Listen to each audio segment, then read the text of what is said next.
di rumah Udin. Edo bermaksud meminjam satu buku cerita yang berjudul Kancil dan Siput. Udin pun meminjami buku cerita kepada Edo. Edo bergegas pulang setelah Udin meminjaminya buku. Tidak lupa Edo mengucapkan terima kasih dan permintaan sebelum meninggalkan rumah Udin.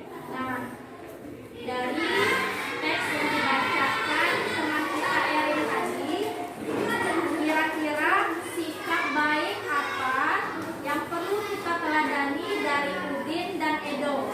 Coba perhatikan teksnya lagi dan kita amati kira-kira sikap baik apa dari Udin dan Edo yang perlu kita teladani. Coba baca teksnya terlebih dahulu.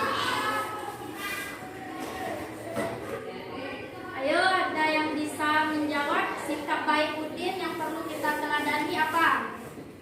Dari teks yang dibacakan tadi, sikap Udin yang baik yang perlu kita teladani. Ya, siapa namanya? Fajar. Katanya Udin mengasih buku kepada Edo. Nah, terus sikap Edo yang perlu kita teladani dari teks ini apa? Sikap Edo. Sikap baik Edo yaitu dia berterima kasih, berpamitan, dan orangnya sopan santun.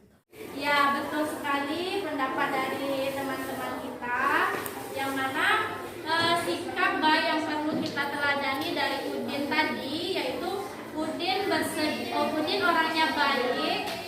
Udin bersedia untuk meminjamkan bukunya kepada Edo.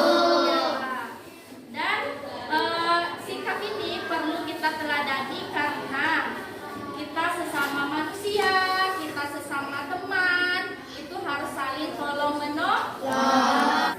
Dan sikap baik yang perlu kita teladani pada Edo tadi yaitu Edo orangnya sopan santun. Edo ketika diberikan pinjaman buku oleh Udin, dia tidak lupa mengucapkan terima kasih.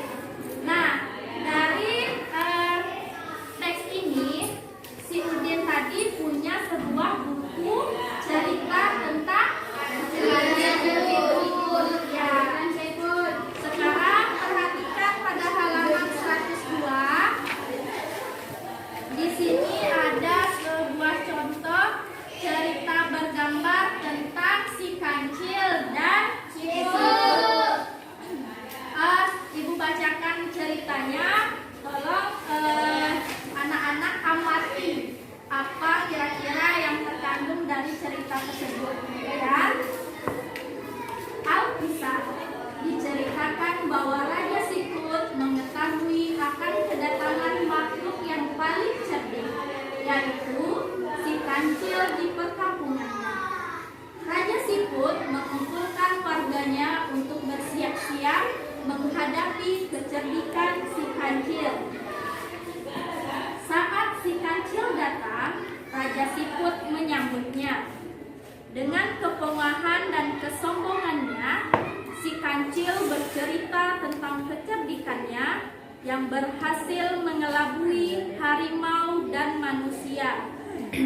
Siput yang mendengar kesombongan si Kancil merasa geram, ingin segera menguji kecerdikan si Kancil. Tepat pada waktunya, datanglah si Kancil. Dia menuntut agar perlombaan segera dimulai. Raja Siput yang sudah lama bersiap segera beringsut ke pinggir sungai. Sementara itu, beberapa siput yang lain berada di pinggir sungai ingin menyaksikan perlombaan itu.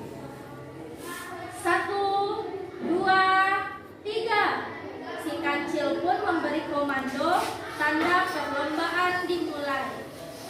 Dengan sigap, Kancil melompat berlari sekencang-kencangnya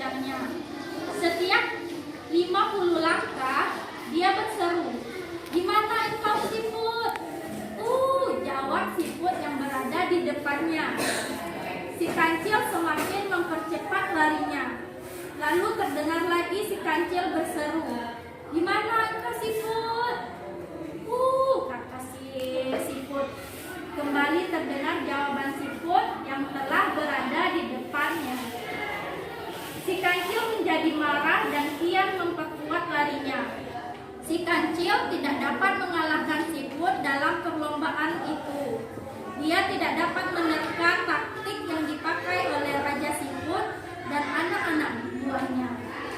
Akhirnya, dia merasa kelelahan sambil mengerutu dengan napas terendah-endah. Sang kancil pun berkata, "Hai Siput, mulai hari ini aku nyatakan bahwa engkaulah binatang paling cerdik dan dapat mengalahkan aku. Selamat tinggal." Sekarang, tinggallah siput-siput itu bergembira ria. Mereka yang telah bekerja keras, bergotong royong, serta dapat membina persatuan dan kesatuan. Nah, dari cerita bergambar yang telah Ibu bacakan tadi, kira-kira siapa yang memiliki sikap sombong atau pongah?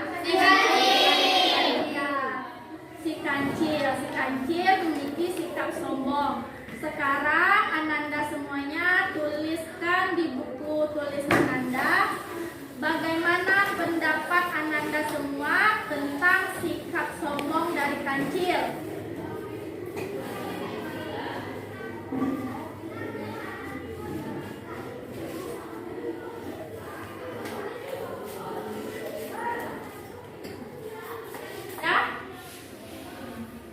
Sekarang siapa yang bisa memberikan pendapatnya tentang si kancil? Ya. Sikap kancil sombong. Si kancil bercerita tentang kecerdikannya yang berhasil mengelabui harimau dan manusia. Ya. Ada lagi yang berbeda dengan pendapat dari si Gresela? Kancil sangat sombong. Dia selalu menceritakan kecerdikannya kepada temannya. Iya, betul. Jadi pada cerita si kancil dan siput ini yang memiliki sikap sombong itu adalah si kancil. Dia selalu menceritakan kecerdikannya kepada teman-temannya. Dia menceritakan dia bisa mengelabui manusia, harimau. Tapi pada kenyataannya ada lagi yang lebih cerdik daripada dia. Siapa yang lebih cerdik lagi?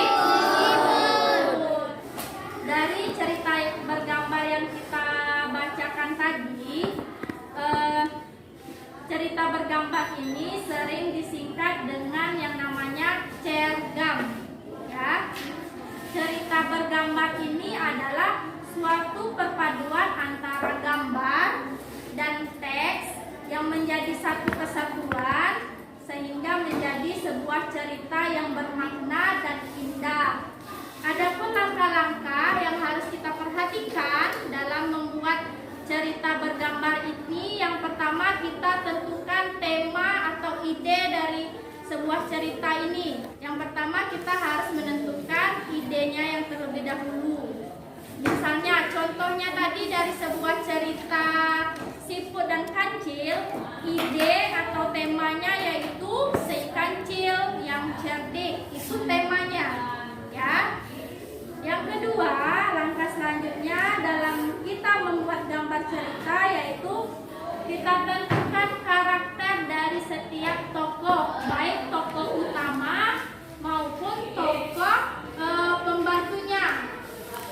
Dari cerita kancil tadi, tokoh utamanya yaitu si kancil. Kancil karakternya dia adalah sombong. Terus tokoh pembantunya tadi adalah si siput. Siput karakternya seperti apa tadi?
kancil tadi, kancil ini merupakan salah satu hewan mamalia, di mana dia mempunyai jantung terdiri dari 4 ruang yang yaitu 2 atrium dan 2 ventrikel.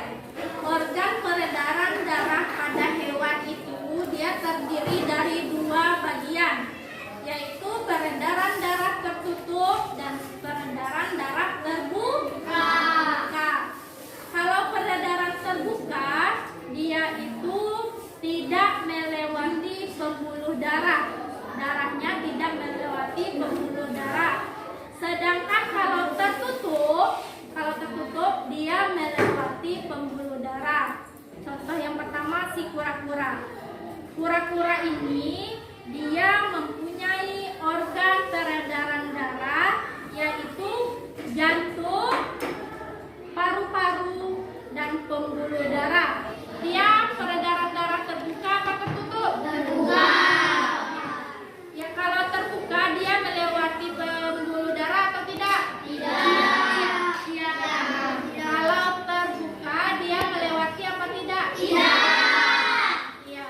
Kalau terbuka dia tidak melewati pembuluh darah. Kalau tertutup dia melewati pembuluh darah.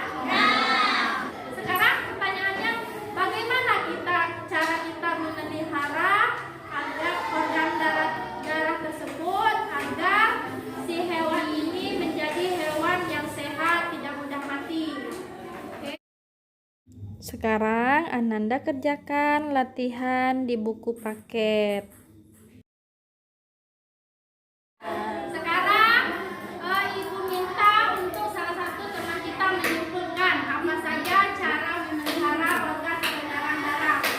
Caranya memberi makanan yang bergizi, memberi vaksin, dan membersihkan kandang seminggu minimal 2 kali.